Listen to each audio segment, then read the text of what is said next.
మంచి మంచి ముచ్చట్లు మస్తుగున్నాయి. జల్దీ హెడ్లైన్ చూస్తే గవన్నీ చెప్పుకుందాం.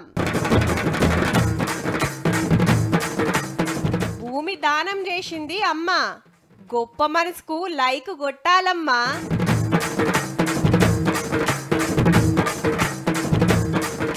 ఇంటి నిండా మొలకలు జీవాలు, ప్రకృతిని కాపాడుతున్న ఆలుమొగలు.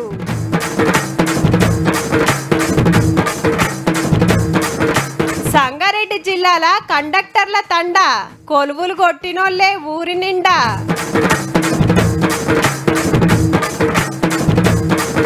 తిరుపతికి ఓమంటున్న ఊరోళ్ళు, ఒక్క శీల మీదనే అందరు దేవుళ్ళు.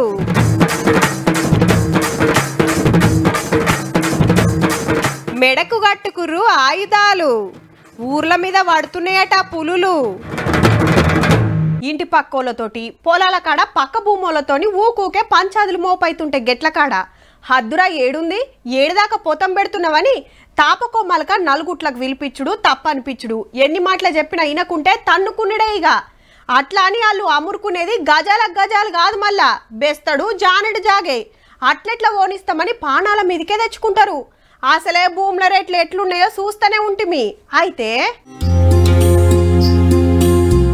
గజం కాదు, గుంట కాదు, ఎకరం ఎకరం భూమి దానం ఇచ్చింది గీ అమ్మ. పేరు ఆత్రం లేతుబాయ్.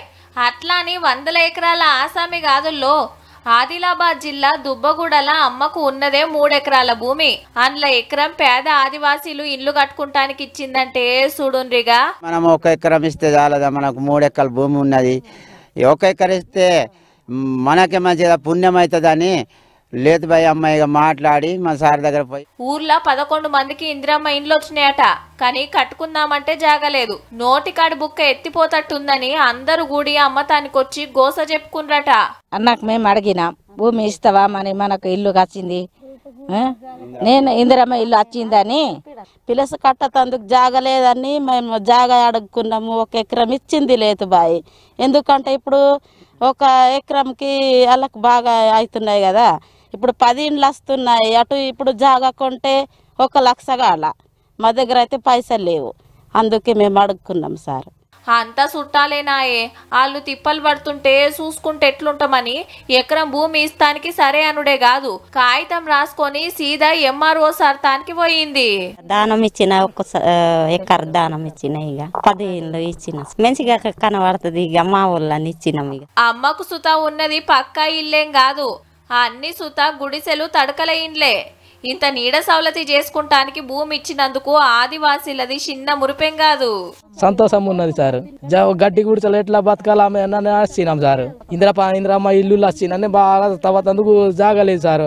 తహసీల్దార్ సార్ సుత భూమి కాడికొచ్చి చూసి సరే పెద్ద ఆఫీసర్లకు చెప్పి 11 మందితో పాటు ఇంకా కొందరికి ఇండ్లు కట్టించి సకల సౌలతులు చేపించే ఉపాయం చేస్తామంటున్నాడు.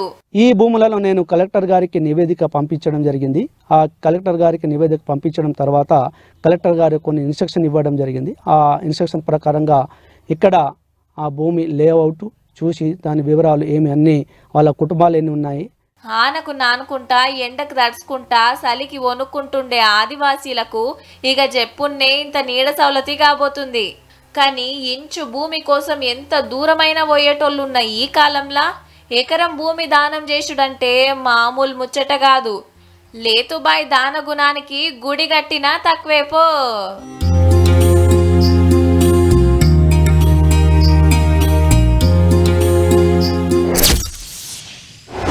అప్పట్లా ఏ ఇంటికి పోయినా ఓ 4 పూల మొలకలు, 2 పండ్ల మొలకలు, ఇంటి ముంగట కట్టేసిన మేకలు, గంప కింద గమ్మిన కోళ్ళు, దొడ్డిలో కట్టేసిన పసులు బర్లు కానొస్తుండే. కానీ ఇప్పుడు ఇంత ఇంత జీవాలు మాయమైనాయి. చెట్లు పెంచడన్న ముచ్చట లేదు. ఏడన ఒకరు సాకితే అదే మా భాగ్యం. కానీ గీళ్ళు అట్లా కాదు. ఏదో అడవిలకు పోతున్నట్టే ఉన్నదిలే. కానీ హన్మకొండ ప్రకాష్ రెడ్డిపేటలా గీళ్ళ ఇల్లే ఇది. మళ్ళా ఉత్తుత్తి చెట్లు కాదుల్లా, బ్రహ్మజముడు కాంచెలు మొదలు పెడితే తిప్పతీగ దాకా బీమార్లు తగ్గించే ఔషధ మొక్కలే. ఇగాటు ఊరవిష్కెలు, రామశిలుకలు, ఇంకో దిక్కు కోళ్ళు, కుందేళ్లు, కుక్క పిల్లలు, తీరొక్క జీవాలు. ఇంటికి పోతే ఏదో పార్కుకు పోయినట్టే ఉంటదబ్బా. చిన్నప్పటి సంది మొలకలన్నా పక్షులన్నా మస్తు పాయిరమట సారుకు. మనం వాటిని పెంచుకుంటే ఫస్ట్ మనకి బీపీలు అన్నీ ఉండవు కాబట్టి మనశ్శాంతిగా ఉంటుంది. అందరూ కూడా ముందు ఈ చెట్లు అనేది చాలా పెడితే చాలా బాగుంటుంది. కొంచెం నేచర్ కి దగ్గరగా ఉండాలని ప్రయత్నిస్తాం. మనకి వాటి మీద ప్రేమ ఉంటుంది కాబట్టి ఇబ్బంది ఉండదు. ప్రేమగా చూసుకుంటా అవి కూడా మనకి ఇంకోటి మైండ్ కూడా రిఫ్రెష్ అవుతుంది, రిక్రియేట్ అవుతుంది. హగో పంజరాల్లా పక్షులు చూడుర్రి ఎంత ముద్దుగా పడుతున్నాయో. కొర్రలు వడ్లు పూదినే తింటాయట. కార్సు సుత ఎక్కువేం రాదు అంటాన్రు. మరి ఎటన్నా ఊరికోతే ఇటు పరిస్థితి ఏందని అడిగితే ఉన్నప్పుడు తీసుకురావడం, పోయేటప్పుడు వేరే వాళ్ళకి ఇవ్వడం. మళ్ళీ ఇది వచ్చా తీసుకోవచ్చు అనుకుంటాం కానీ మళ్ళీ వాళ్ళకి అలవాటు అవుతాయి కదా, మళ్ళా తీసుకురాలేము. మళ్ళా వచ్చి కొత్తవి కొనుక్కుంటాం మళ్ళీ. కానీ మనుషులే చూడని ఈ కాలంలో ప్రకృతిని పక్షులు జీవాలను కాపాడటానికి గీ తీర్ల తండ్లాడుతుర్రంటే తారీఫ్ చేయాల్సిందేనబ్బా.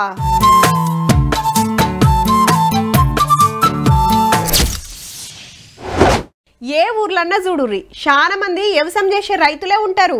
కొందరు కూలి పనులకు పోతుంటారు, ఇంకొందరు మేస్త్రి పని, మెకానిక్ పని, ఆటో నడుపుడు, దుకాణం పెట్టుకొని చిన్న దందాన్ని నడిపించేటోళ్ళు ఉంటారు. ఇద్దరో ముగ్గురో సర్కారు నౌకరీ చేస్తోళ్ళు ఉంటే అదే మా ఎక్కువ. ఇట్లా ఒక్కొక్కరు ఒక్కో పని చేస్తుంటారు. కానీ అందరికందరూ ఒకటే పని చేస్తోళ్ళు చాలా తక్కువ అంటే తక్కువ ఊర్లలో కానొస్తారు. అసంటిదే గీ ఊరు సుత. ఊరి గురించి చెప్పి కండక్టర్లను చూపిస్తారేంది అంటారా? చెప్తాం. తెలంగాణ, కర్ణాటక, మహారాష్ట్ర 3 రాష్ట్రాల బార్డర్లున్న సంగారెడ్డి జిల్లా రాజారాం తండాల 20 మందికి మీద ఆర్టీసీలో పనిచేస్తుంటే అందులో 15 మంది కండక్టర్లే. మళ్ళా పెద్ద ఊరు కూడా కాదు. తిప్పి కొడితే 1000 మంది ఓటర్లు సుతా లేని చిన్న తండా. మరి మంచి కొలువులుండగా ఆర్టీసీ దిక్కే ఎందుకు పోతుండ్రంటే మా దగ్గర పోపట్లాలని ఫస్ట్ మొట్టమొదటి మా తాండకు ఉద్యోగస్తుడు, ఆయన స్ఫూర్తిగా తీసుకొని మిగతా వాళ్ళందరూ కూడా ఆర్టీసీ ఎంచుకోవడం జరిగింది. అప్పుడు 10th అయినాక ఈ జాబ్ లో ఎంచుకున్నాం. 10-15 మంది జాబ్ ఉన్నాం. ఈ జాబ్ తోని మేము మా పిల్లలకు మంచి స్టడీ ఇస్తున్నాం. అప్పట్లో 10వ తరగతి పాస్ అయితే చాలు ఆర్టీసీ పరీక్ష రాస్తే కండక్టర్ కొలువు వచ్చేది. పెద్ద చదువులు చదువుతానికి పైకం కావాలి. ఇదైతే చెప్పున సెటిల్ కావచ్చు అని అందరికందరూ ఆయన తొవ్వల నడిచిండ్రన్నట్టు. అట్లాని ఏరే కొలువులు కొట్టినోళ్ళు లేరా అంటే వాళ్ళు 35 మంది దాకుండ్రు. పోలీసు గాని, టీచర్లు గాని ఇంకా ఏమో కూడా చేస్తున్నారు అనుకో. ఇక చాలా మంది ఇక్కడ జాబ్ వాళ్ళు ఎక్కువ ఉన్నారు అనుకో మా తాండాలు అనుకో. అచ్చరాలు దిద్దరానోళ్ళు ఎవ్వరు ఉండరంటే చూడుండ్రిగా. ఒకళ్ళని చూసి ఒకళ్ళు సర్కార్ కొలువులు కొడతాండ్రు. మా తాండలో మందు కూడా తాగారు. మా తాండలో ఇప్పుడు యువకులు ఆర్టీసీలో ఏ పోస్టులు పడ్డా మనల్ని చూసుకుంటూ వాళ్ళు అప్లై చేసి వాళ్ళు ముందు అప్లై చేసుకుంటూ ఉంటున్నారు. ఈ లెక్క రాజారాం తండా కాకుండా ఆర్టీసోళ్ళ తండా అని పేరు పోయినట్టేనబ్బా.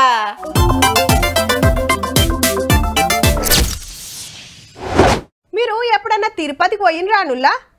గదేం అడుగుడు, ఎన్ని మాటలు పోయినరు అని అడగాలే అంటుండొచ్చురు.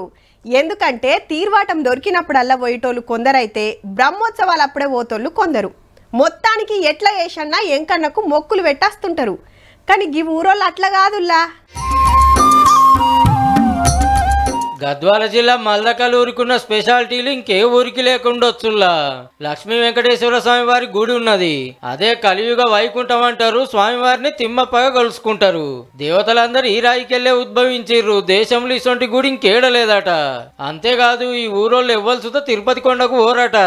సాక్షాత్తు వ్యాస భగవానుడు అపర తిరుపతి అని రాశాడు కాబట్టి, బీదల దేవుడు అని రాశాడు కాబట్టి, ఇక్కడ దర్శించుకుంటే తిరుపతికి పోయినంత పుణ్యం అని చెప్పాడు కాబట్టి ఎవరు కూడా ఇక్కడ తిరుపతికి పోరు. తిరుపతి కంటే ముందు ఇక్కడే వెలిసినారు కాబట్టి మాకు వెంకటేశ్వర స్వామి స్వయంగా ఇక్కడే ఉన్నారు కాబట్టి మేము తిరుపతికి పోవాల్సిన అవసరం లేదు. వెంకన్న స్వామి తొలత కాలు పెట్టింది ఈయనే కాబట్టే మల్దకల్ అనే పేరు వచ్చిందని మనోళ్ళు చెప్పే ముచ్చట. ఎవరైనా వెళ్లాల్సి వస్తే వేరే వాళ్ళు వాళ్ళని తీసుకొని వెళ్ళాలి తప్ప వాళ్ళ సొంత ఖర్చులతో మాత్రం ఖచ్చితంగా వెళ్ళకూడదు. అదొక నమ్మకము. ఇంతవరకు పాటిస్తూ ఉన్న వాళ్ళందరికీ చాలా మంచి జరిగింది. ఏమైతుందని సొంత పైసలతోటి పోతే ఏదోటి కీడైతుందటుల్లో. అది ఎవరో 2-3 ప్రయత్నం చేస్తే కూడా వాళ్ళకి కొన్ని విఘ్నాలు జరిగినాయి. దాని కొరకు ఇప్పుడు ఎవరు పోవడానికి సాహసించడం లేదు. ఇంకో స్పెషాలిటీ ఏంటంటే ఊరంతా తిరిగినా 2 అంతరాల బంగులు అన్నదే కనబడది. మళ్ళీ దానికో కథ ఉంది. మిద్దెపై నుండి మొక్కకూడదు అంటే మనం మిద్దెపై ఉంటే దేవుడు మన పాదాల కింద పోయినట్టుగా అవుతుంది కదా. కింది పోయేటప్పుడు మనం పాదాలు కింద ఉంటాయి కాబట్టి ఆ విధంగా ఉండకూడదు. కాబట్టి ఇక్కడ ఏ గుడికి పోయినా అయ్యవారులే పూజలు చేస్తారు. కానీ ఈడట్లా నడవది. ఆ కిరాత రూపుడుగా ఉన్నటువంటి శ్రీనివాసుడు ఇక్కడ ఉద్భవించడం వల్ల ఇక్కడ పూజారులు వాల్మీకి పూజారులు. ఏడ చూడని ఈనని గిన్నున్నాయి కాబట్టి మల్దకల్ ఊరు మన తీన్మార్లకు వచ్చింది. ఎల్లుండి సంది జాతర జోరుంటది 18 రోజులు. అప్పుడు మల్లో మల్క చెప్పుకుందాం తీయూరి.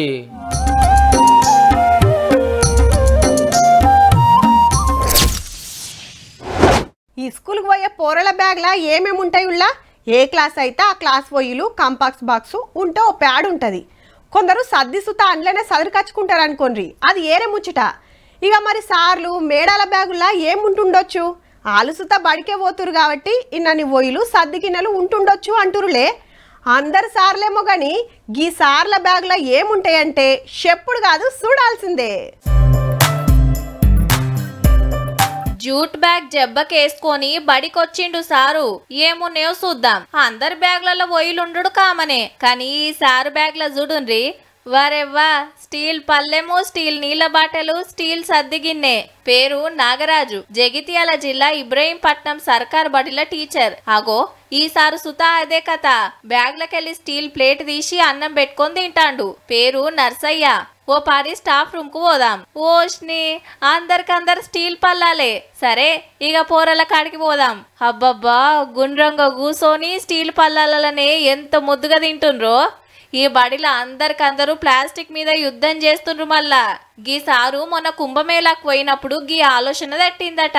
మేము ప్లాస్టిక్ ప్లేట్లను వాడకుండా స్టీల్ ప్లేట్లలోనే అన్నం తింటాము, స్టీల్ గ్లాసులలోనే వాటర్ తాగుతాము, ఇంటి నుంచి కూడా స్టీల్ బాటిళ్లలోనే వాటర్ తెచ్చుకుంటాము. కోట్ల మంది వచ్చే కుంభమేళాలనే ప్లాస్టిక్ కనబడకుండా గా తీర్ల తనలాడితే మనం ఇంటికాడ ఈ స్కూళ్ళల్లో ఎందుకు చేయలేమని సంచిల స్టీల్ ప్లేటు బాటిల్ పెట్టుకొచ్చుడు పెట్టిండన్నట్టు. అట్లనే గీ సారు సుత నా వంతుగా పర్యావరణాన్ని రక్షించడంలో భాగంగానే చేస్తున్నాను. నన్ను చూసి చాలా మంది ఉపాధ్యాయులు అనుసరించారు. వాళ్ళు కూడా పర్యావరణం రక్షించడంలో ముందుకు వచ్చారు. బడికే కాదు, గుడికి పోయినా, అన్నదానమైనా, ఫంక్షన్ అయినా, పెద్ద ఆఫీసర్లతో మీటింగ్ అయినా స్టీల్ ప్లేట్, స్టీల్ బాటిల్ తీసుకుపోతారట పక్క.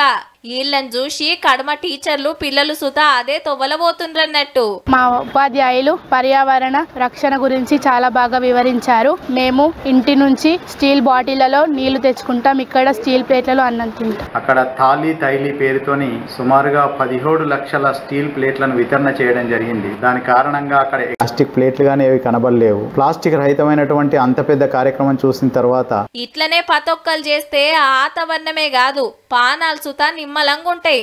ఆలోచన చేయండి మరి.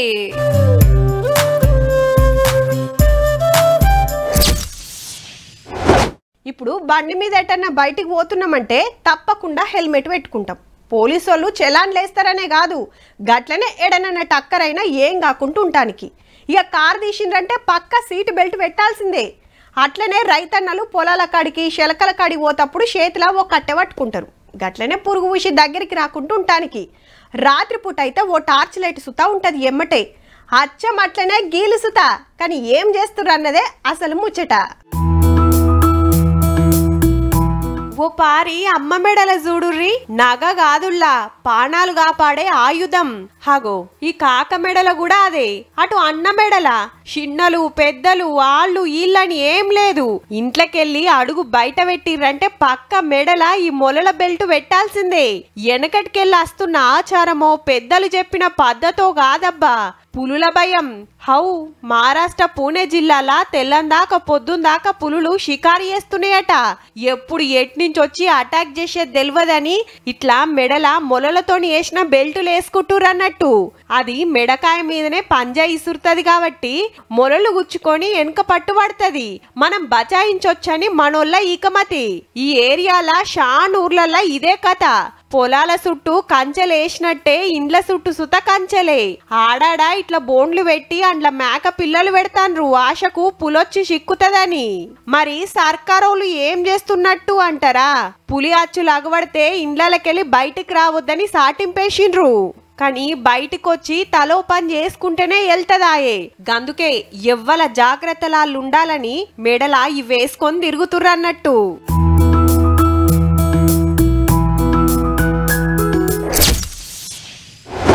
వీళ్ళ కండ్ల కాకులు ఒడవా, ఆడవిళ్ళు అగబడితే చాలు కండ్ల నిప్పులు పోసుకుంటారు కొందరు బడవేగాళ్ళు. రోడ్ ఎక్క భయం. బడికి పోయినా, గుడికి పోయినా, దుఃఖం పోయినా, ట్యూషన్కి పోయినా, దోస్తుల ఇండ్లకు పోయినా, ఇంకేడికి పోయినా ఇంటికి మళ్ళీ వచ్చేదాకా నమ్మిక లేకుంటుంది. ఇవాళ రేపు ఎట్లా తయారైనరో చూస్తూనే ఉంటుంది. ఆడ ఈడనేం లేదు, ఆడవిళ్లకు ఆపతి ఎట్నుంచి వచ్చేది తెలియకుంటుంది. హగో గందుకే గీకమతి వేసిండ్రు ఓ తానా. ఉత్త డబ్బా కాదుల్లో ఆడపిల్లలను కాపాడే వజ్రాయుధం. అవు మళ్ళా ఈ స్కూల్ లెవెల్ ఏమన్నా నెకిల్ శాస్త్రాలు చేసిరా అంటే ఒక కాగితం ముక్క మీద రాసి లేచిర్రనుకో అంతే. ఇక పెద్ద ఆఫీసర్లు పోలీసు వాళ్ళు చూస్తారు, ఎవరి మీద కంప్లైంట్ రాస్తారో వాళ్ళ పని పడతారు. కరీంనగర్ జిల్లా సర్కారీ స్కూళ్లలో స్నేహిత పేరు మీద కంప్లైంట్ బాక్సులు పెట్టించింది కలెక్టర్ పమేలా సత్పత్ మేడం. ప్రభుత్వ స్కూల్లో ఇలా జరిగింది అని కొన్ని విషయాలు బయటకి వచ్చింది.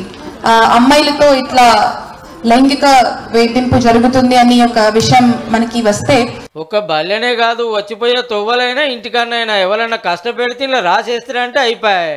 అంతా ఆఫీసర్లే చూసుకుంటారు. రిలేషన్స్తో కూడా ఎదుర్కొంటున్న సమస్యలను కూడా వాళ్ళు ఇప్పుడు రికగ్నైజ్ చేసి తల్లిదండ్రులకు కానీ లేకపోతే స్కూల్లో టీచర్లకు కానీ చెప్పడం ద్వారా ఈ సమస్య అనేది. ఈ స్కూల్లో స్నేహిత క్లబ్బులు సూతా అందులో స్టూడెంట్లు టీచర్ కూడా ఉంటారు. వాళ్ళు భయపడకుండా చెప్పుకోవడానికి ఈ కంప్లైంట్ బాక్స్ అనేది పనికొస్తుంది. మంగళవారం స్నేహిత డే అని ఆడపిల్లలకి ఏది మంచి ఏది చెడు అని ఇట్లా అన్ని ఎరక చెప్తున్నారు. ఈ స్నేహిత ప్రోగ్రామ్ కండక్ట్ చేయడం ద్వారా child abuse, self education, self defence, good touch, bad touch గురించి తెలుసుకున్నాను. మీకు ఎప్పుడైనా ఇబ్బందిగా అనిపిస్తే మాకు చెప్పాలి, అది కూడా మాకు చెప్పలే అనుకుంటే చీటీ రాసి అందులో వేసేయండి, మీకేం ప్రాబ్లం లేదు మేము ఉన్నాం అని చెప్పారు సార్. టీచర్స్, సార్స్ అందరూ మంచిగానే ఉన్నారు కాబట్టి మేము వాళ్ళకి చెప్పుకోగలుగుతాం. కానీ వేరే స్కూళ్ళల్లో కానీ ఎక్కడైనా చెప్పుకోలేని వాళ్ళు ఉంటే మాత్రం ఇది మాత్రం బెస్ట్. ఎవరికి చెప్పుకోలేక ఇన్నొద్దుల అమ్మాయిలు ఎంత తిప్పల పడ్డారో కానీ ఈ కంప్లైంట్ బాక్సులు వచ్చినాకనైతే జనంత నయమే అనిపిస్తుందట. గసంటి అంతటా పెడితే బాగుంటుందేమో పారి ఆలోచన చేయరు సార్లు.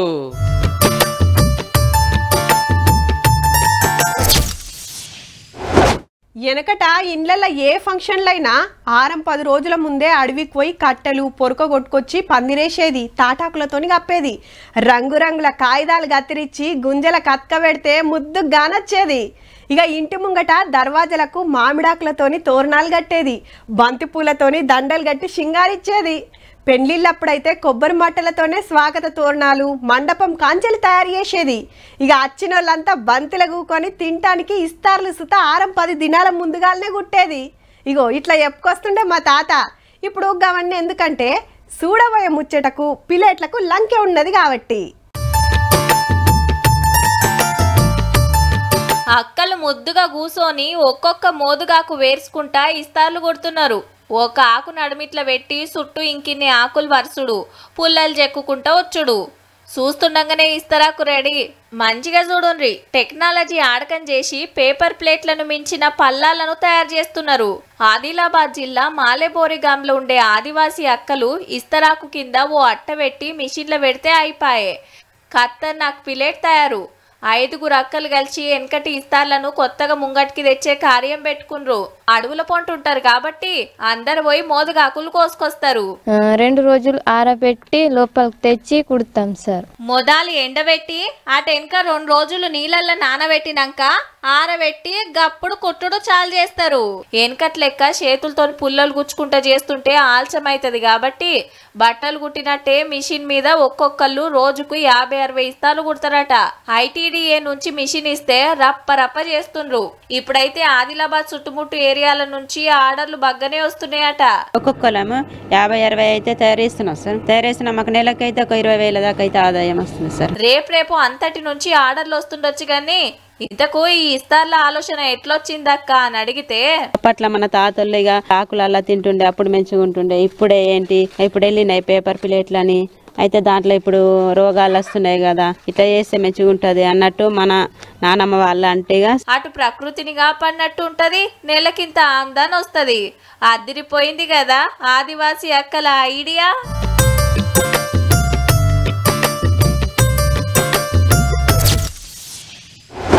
అబ్బా ఊకింట్లోనే ఉంటే బోర్ కొడుతుంది మమ్మీ, అట్లా టూర్కి పోదాం, వాతావరణం చల్లగుంది, మంచి గురుస్తుంటే ప్రకృతి అందాలు చూసుకుంటా ఫోటోలు వీడియోలు గుంజితే మస్తు వస్తాయి. అట్లనే రీల్స్ సుతా వేసుకోవచ్చు.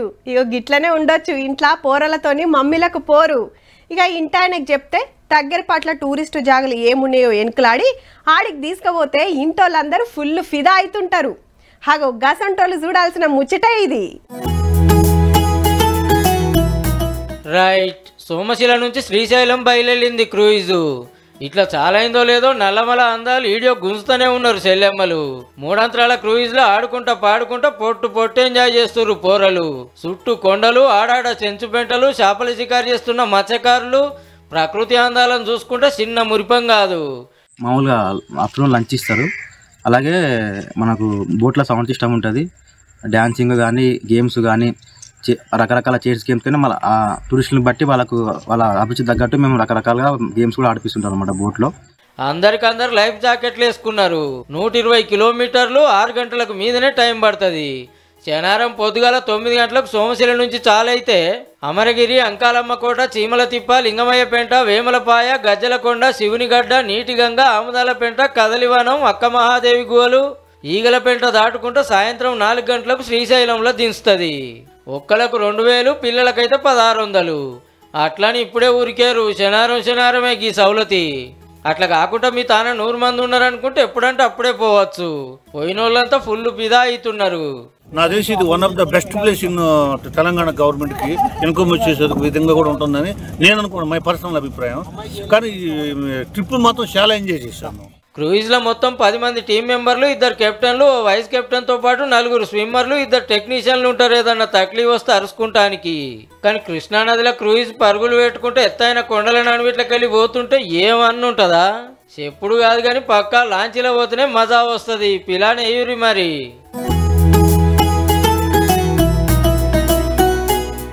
చూసిండ్రు కదా ఇక ఇవుల్లా ఇయాల్టి వీకెండ్ తీన్మార్ ముచ్చట్లు ఉంటాం. మళ్ళా నమస్తే.